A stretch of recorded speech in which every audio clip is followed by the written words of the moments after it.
Several developing stories as we come on the air. The stage is set for the White House talks on the war in Ukraine, and late word on who's joining the negotiations. A monster storm will impact millions on the East Coast, and a mass shooting in New York City. We're going to begin with the Ukraine peace talks. NATO and European leaders now planning to join Ukraine's President Volodymyr Zelensky at the White House tomorrow. President Trump saying there's big progress and urging Americans to stay tuned. His special envoy claiming Russian President Vladimir Putin made a key concession. What this could mean for Ukraine's security as Zelensky demands an immediate ceasefire. Reports tonight from Ukraine and Washington. Hurricane Erin expected to intensify once again in the Atlantic. Millions on the East Coast could be impacted by waves topping 12 feet and dangerous rip currents. New Hampshire's lifeguards already making more than 140 rescues in 1 week. And the Midwest facing more severe storms. Giant hail reported in parts of Wisconsin flooded. Our weather team standing by to time it all out. The mass shooting at a New York City restaurant. 3 killed, 9 injured. Survivors rushed to hospitals. Tonight, the manhunt for the suspects. Hundreds more National Guard troops are being deployed to the nation's capital. They're being sent to join the Trump administration's crackdown on crime. But protests are growing, and a key Senate Democrat calls the deployment an abuse of power. Air Canada flights remain grounded, while many flight attendants are defying a government order to return to work, leaving up to 100,000 passengers stranded. 2 American tourists drowned at a new resort in the Bahamas. What we're learning as authorities investigate. A major freeway shut down for hours after a truck carrying 8 Teslas burst into flames. The lithium-ion battery sending toxic smoke high into the air. Well, remember Terrence Stamp, the British actor known for playing Hollywood's villains. And America Strong from Venice Beach to Virginia Beach. She skated across the U.S. for a special purpose. ABC News World Headquarters in New York. This is World News Tonight. Good evening, and it's good to have you with us on this Sunday. I'm Rachel Scott in for Lindsay Davis. We begin tonight with yet another high-stakes meeting on the war in Ukraine. European and NATO leaders are now set to join President Zelensky for a face-to-face meeting with President Trump at the White House tomorrow. The Trump administration now saying both sides need to make concessions to end the war in Ukraine. All of this just days after that historic meeting in Alaska between the U.S. and Russia led to no agreement and produced even more questions than answers. Russia continuing its attacks on Ukraine, launching dozens of drones into the region this weekend. ABC's Ian Pannell has been covering this conflict for nearly 4 years, and he leads us off tonight from Ukraine. Tonight, in a show of force, European and NATO leaders announcing that they'll be by Ukrainian President Zelensky's side at tomorrow's meeting with President Trump. Our position is clear. International borders cannot be changed by force. These are decisions to be made by Ukraine and Ukraine alone. On the heels of the summit between Trump and Putin, where no clear agreement was reached, President Zelensky today doubling down on his demands for a ceasefire. So it's necessary to cease fire and work quickly on a final deal. We'll talk about it in Washington. Putin does not want to stop the killing, but he must do it. Despite talking peace, no signs Russia is slowing down its assault on Ukraine. More Russian attacks tonight. And overnight, Ukraine's air defense intercepting a barrage of Russian missiles and drones across eastern Ukraine.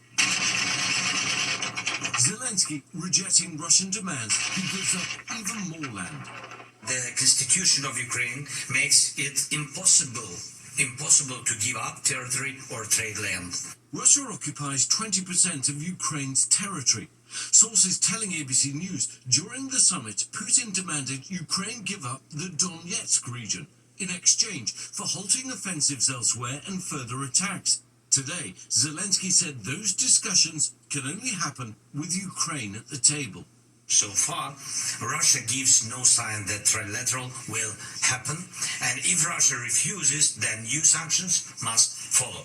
Ahead of tomorrow's meeting, Trump writing on social media, big progress on Russia, stay tuned. Special Envoy Steve Witkoff, who was in the talks, saying the United States got Russia to agree that if Ukraine is attacked again, the U.S. could defend it. We were able to win the following concession, that the United States could offer Article 5-like protection which is one of the real reasons why Ukraine wants to be in NATO. But Secretary of State Marco Rubio telling ABC News that a peace agreement is still far off. You can't have a peace agreement unless both sides make concessions. If not, it's just called surrender. And neither side is going to surrender. So both sides are going to have to make concessions. Rachel, tomorrow's meeting is critical for Ukraine. European leaders rallying to protect Ukraine's Zelensky and have to persuade President Trump to toughen his position on Russia. Rachel? All right, Ian, thank you. So let's bring in ABC's Alex Perche, who was at the White House where that meeting will be tomorrow. Alex, all of this came together very quickly.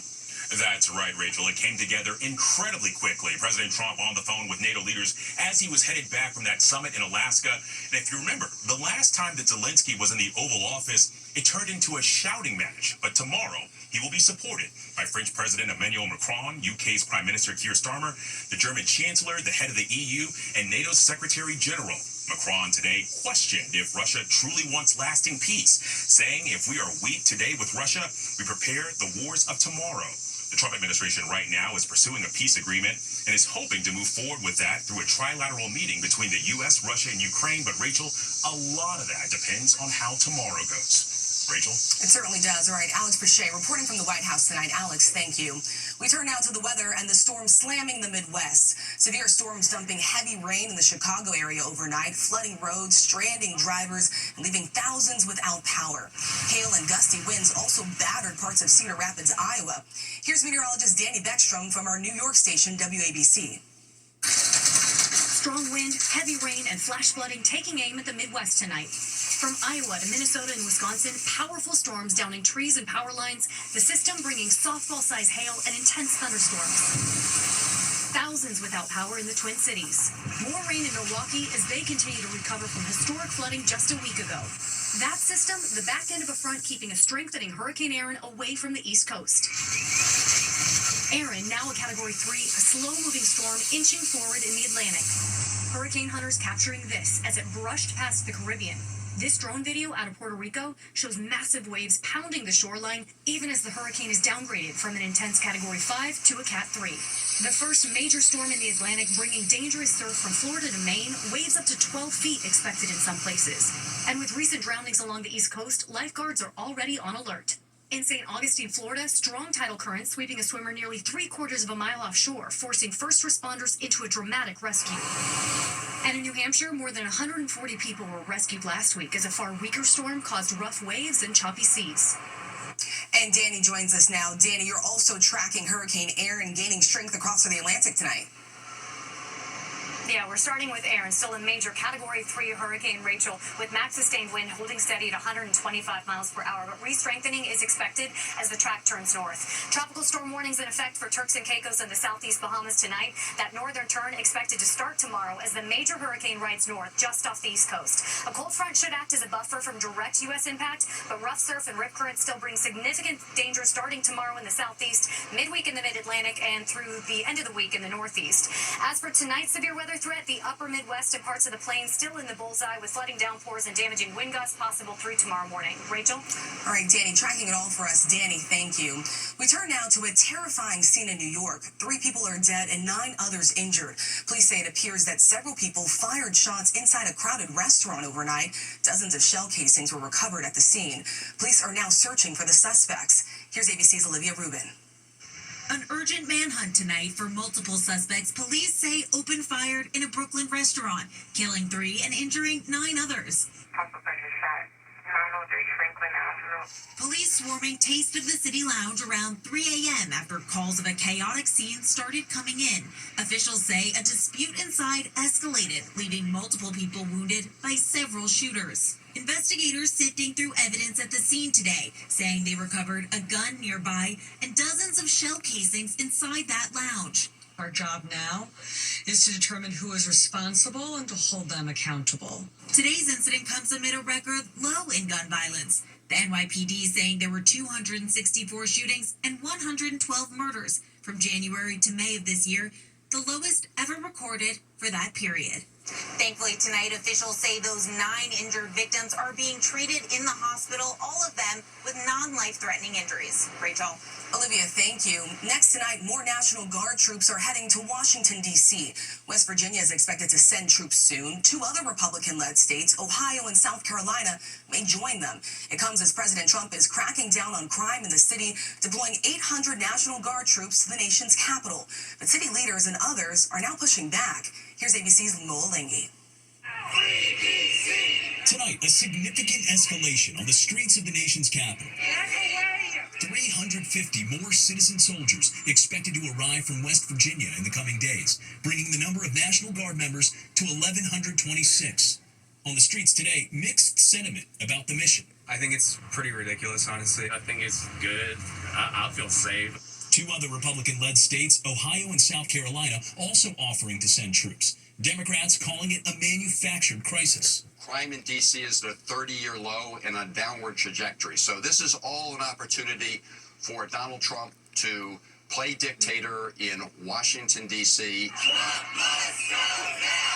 And this weekend, hundreds taking to the streets to protest. Some residents shouting at officers making stops. Federal marshals, members of the ATF, as well as ICE also assisting D.C. police. The city's mayor in a letter to residents vowing to defend Washington, D.C.'s autonomy. What we want to do is make sure that this federal surge is useful to us. And that's what the chief has been very, very good in working with the federal leadership in accomplishing. That police chief secure in her job, at least for now. On Friday, the DOJ agreeing to scale back efforts to take over the city's police force after a federal judge raised concerns. A hostile takeover of our police force is not going to happen. Well, Rachel, up to this point, troops here in Washington have been unarmed, but officials say that could change in the coming days. In past deployments ordered by President Trump, National Guard troops have, in fact, carried their weapons, Rachel. All right, Mola, thank you. We turn now to the travel chaos in Canada. Air Canada is now scrapping plans to resume flights today after flight attendants defied an order from the government to end the strike and return to work. So let's bring in ABC's Melissa Dunn. Melissa, what more are you learning about when those flights are going to resume? Yes, Rachel. So Air Canada yet again suspending those flights today. And all of this despite the Canadian government ordering the flight attendants on strike to return to work. Well, look, Air Canada is now saying that the union is defying an order from the Canada Industrial Relations Board to get back to work. The airline was expecting to restart limited operations today, but because the flight attendants remain on the picket lines, this forced the airline to suspend that plan. And Air Canada is the largest carrier in Canada, operating about 700 flights a day, and the impacts of the strike have been felt during this busy summer travel period, with tens of thousands of passengers stranded at airports after flight attendants walked off the job yesterday. All this following months of negotiations over a new contract. Now, Air Canada is advising all these passengers not to come to the airport unless you have a confirmed flight, but they do hope, Rachel, to resume their full operations tomorrow night. And we'll see if that holds. Right, Melissa, thank you. 2 cruise line passengers died in 2 separate drowning incidents at a new luxury resort in the Bahamas. Police say a man and a woman, both in their 70s, were found unresponsive on Friday. The new details just coming in tonight. Here's ABC's Ika Jachi. Tragedy in paradise tonight after 2 American tourists drowned in separate incidents at Carnival Cruise Line's brand new $600 million private destination, Celebration Key. An urgent investigation underway after authorities say a 79-year-old man had become unresponsive while snorkeling at a beach. Then, hours later, a 74-year-old woman in the lagoon became unresponsive while swimming in a pool. Both were pulled from the water by a lifeguard, given CPR, but did not survive. In a statement, Carnival confirming the incidents and offering their thoughts and prayers to the guests who were sailing with their family. The $600 million luxury compound on the Grand Bahama that opened last month allows the cruise line's largest ships to dock, while passengers have exclusive access to the area. Rachel, tonight Bahamian police are conducting autopsies. Carnival says they will cooperate and have trained lifeguards and medical professionals who respond promptly. Rachel? All right, Ike, thank you. We turn now to the massive protests across Israel. Thousands taking to the streets today over the war in Gaza. This as the IDF prepares for a major assault on Gaza City. So let's bring in ABC's Marcus Moore. And Marcus, these protests are about the hostages. Rachel, that's right. Tens of thousands demonstrating near Tel Aviv's Hostage Square tonight, calling for a deal.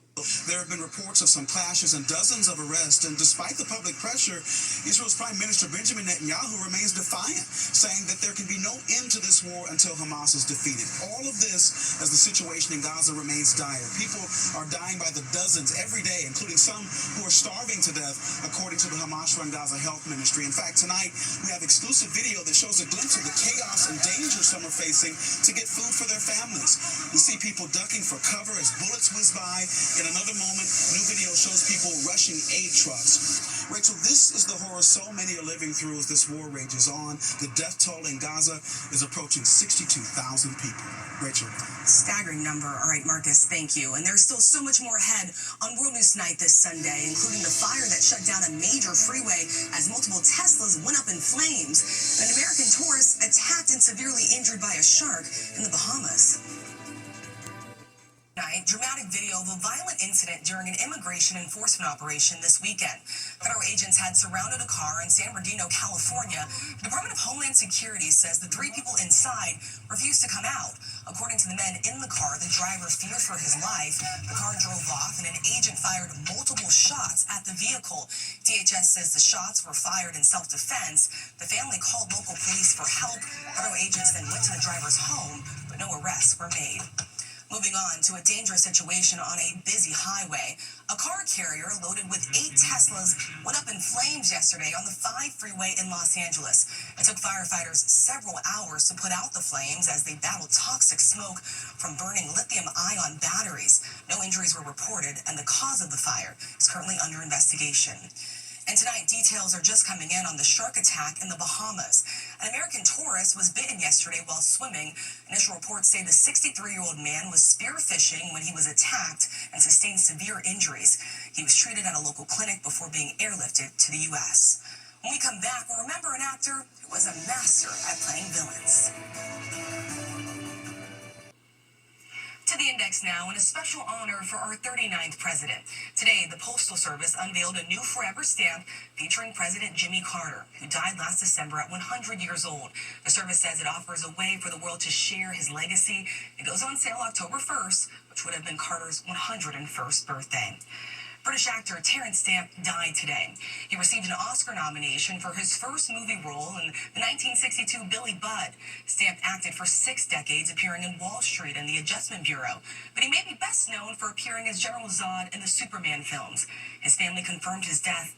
Terence Stamp was 87 years old. All right, when we come back, America's Strong, the special reason she traveled across the country by skateboard. Finally tonight, America's Strong. Sometimes it was gnarly, sometimes it was rad, but in the end, she made it. Right now, let's do it! For the last 119 days, 29-year-old Brooke Johnson has hit the road, crossing America state by state on a skateboard. I'm so sorry, guys. Pardon us. On a mission to raise money for spinal cord research, in memory of her late stepfather who suffered a spinal cord injury. Look at this pavement. Brooke started out in Venice Beach, California. Hey, we're skating across America. Yeah. Then skating at night in Arizona to beat the daytime heat. Passing a horse and buggy in Amish country. I wish I had a horse right now. This is awesome. Traveling over 3,000 miles, all on that skateboard. Ending her journey nearly 4 months later in Virginia Beach. Wearing this necklace with her stepfather's ashes at the finish line. She raised over $50,000 for Wings for Life. And Brooke walking away with something too, becoming the first woman to skateboard across America. You can do anything. You're going to hit a lot of walls. It's going to be really difficult, but you can do anything you put your mind to. Thanks for watching. Good night.